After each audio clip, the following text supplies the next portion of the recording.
নাসরিন আলী, আপনি তো তিনটে সরকারকে দেখলেন, বাম সরকার, তৃণমূল সরকার এবং এখন বিজেপি সরকার। এই তিনটে সরকারের মধ্যে আপনার চোখে কি পার্থক্যটা আপনি দেখতে পারেন? পার্থক্য তো আছে। এক সরকার আমাকে বের করে দিয়েছিলেন, দ্বিতীয় সরকার আমাকে আসতে দেননি, তৃতীয় সরকার আমাকে আসতে দিয়েছেন। তো তিনটে পার্থক্য তো আছে। এখন সেই পার্থক্যটা না দেখে এই যে আমি আসতে পারলাম সেটা সেলিব্রেট করা উচিত। খুবই আনন্দিত আমি আসতে পেরেছি, এবং শুধু আমি বিশ্বাস করতে চাই যে এই সরকার প্রকাশের অধিকারে বিশ্বাস করে, এই সরকার বাক স্বাধীনতায় বিশ্বাস করে। শুধু আমি আসতে পেরেছি,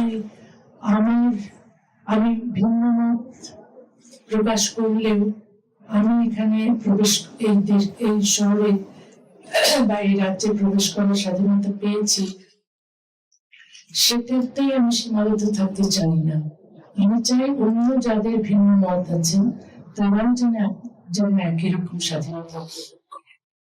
আমি বলেছিও যে বাংলাদেশে এবং ভারতবর্ষে, পাকিস্তান, এই উপমহাদেশে এই অভিন্ন দেওয়ানি বিধির খুব দরকার। আসলে পৃথিবীর যে কোনো সভ্য দেশেই এই অভিন্ন দেওয়ানি বিধি আছে, কারণ এক দেশ এক আইন আমরা চাই, সবার জন্য সমান আইন চাই।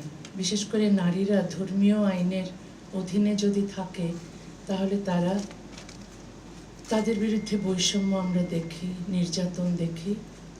তো সেইগুলো চলে যায় যদি আমরা সমান অধিকারের ভিত্তিতে অভিন্ন দেওয়ানি বিধি তৈরি করি, এবং এটা মাস্ট, এটা সভ্যতার প্রথম শর্ত।